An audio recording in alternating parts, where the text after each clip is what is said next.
Hello, I wanted to do a quick review on the Brooks Ghost Max 2 versus the New Balance 1080 V13.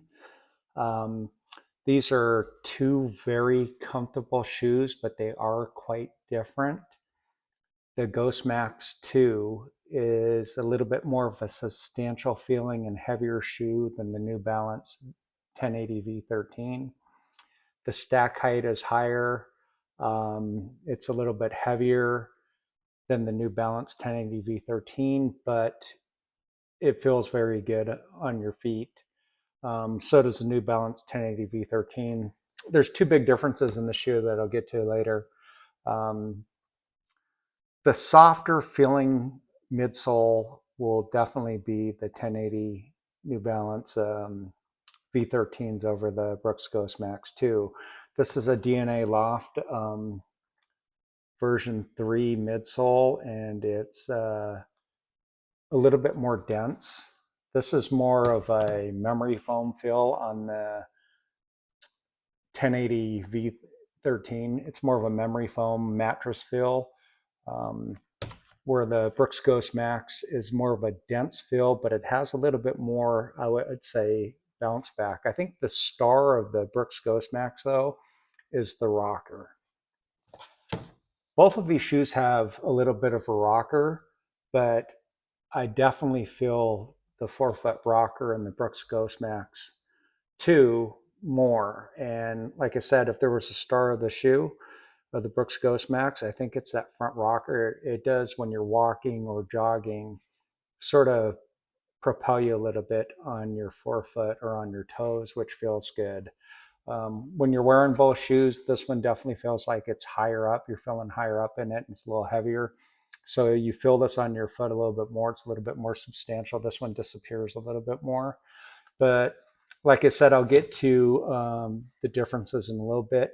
On fit and feel, I'm wearing each shoe on my foot right now. On the left foot, I have the Brooks Ghost Max 2. On the right foot, I have the New Balance 1080 V13. For fit and feel lengthwise, I think lengthwise they feel about the same. Just for reference, these are both men's size 11 regular. They're not wides, they're men's size 11 regular. And for length, I would say they feel about the same. For width, I feel they feel about the same. For a little bit more toe room, though, on the upper, I think I can wiggle my toes up a little bit more freely on the New Balance 1080 V13s than I can on the Brooks. The Brooks feels a little bit more structured in the toe box. Like I said, when you're walking, sort of a memory foam mattress feel softness on the New Balance 1080 V13. Were a little bit more dense, but maybe a little bit more poppy on the Brooks Ghost Max 2, the midsole. And like I said, the star of the shoe, I can really feel that front rocker. It just feels, when I go up on my toes, it's easier on the Brooks Ghost Max 2. One of the things I don't like about the Brooks Ghost Max is that this tongue is non-gusseted. So after wearing for a while, the tongue sort of migrates to the lateral or outside portion of the foot, where the New Balance 1080 V13, it's a gusseted tongue, so the tongue doesn't move.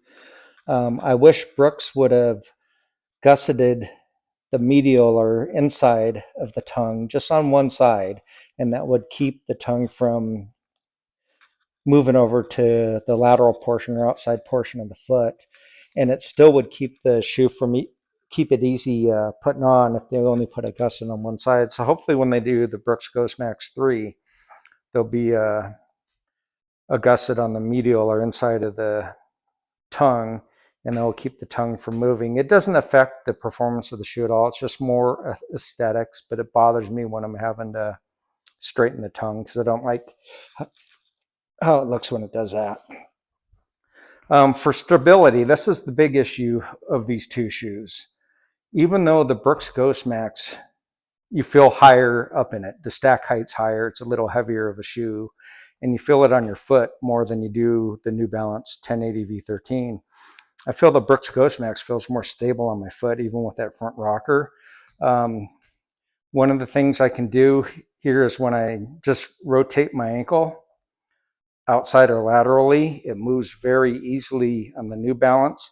When I do it on the Brooks, it takes more time and it's a little bit harder to go ahead and move my foot laterally. So the Brooks actually feel more stable to me than the New Balance 1080 V13.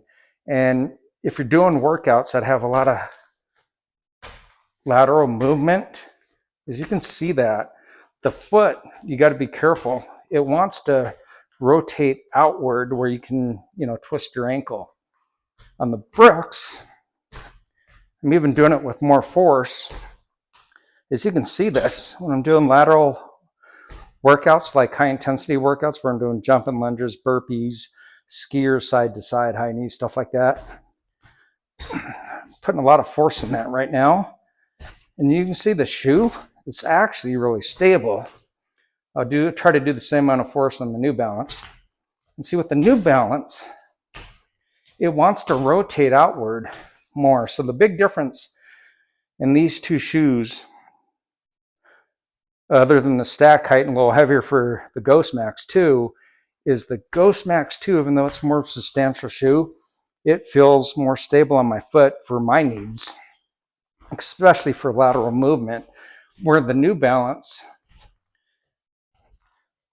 seems like it is not as stable.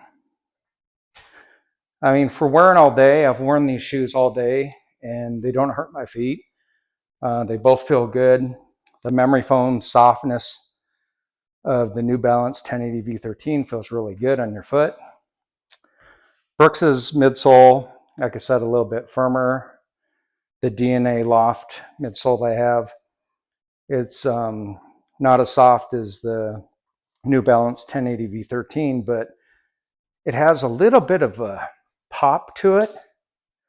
And with that front rocker, actually feels good walking.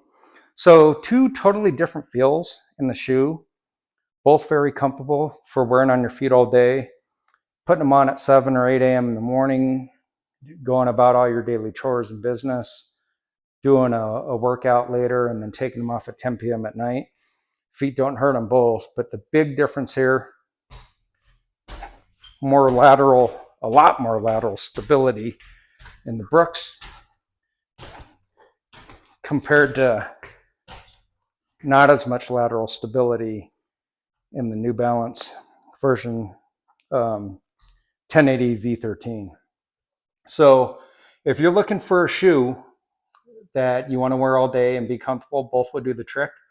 But if you're looking for a shoe with a little bit more stability, I would go with the New Balance Ghost Max 2. Fit on the upper, length about the same, width about the same, but as I'm moving my toes up, I'm feeling them hitting quicker in the Brooks Ghost Max and a little bit more flexibility in the New Balance. So on the upper feel, for comfort for the upper feel, I would say the New Balance 1080 V13 has a little bit more comfort feel because I can wiggle my toes a lot easier and they're not hitting the top of the fabric, or it is, but the fabric's more flexible. Where in the Brooks, it feels a little bit more structured and I can't move my toes up as high, or it's hitting the fabric and not letting my toes wiggle around as much. So depends what you want in a shoe, but for me, I'd go for the stability based on the workouts I do.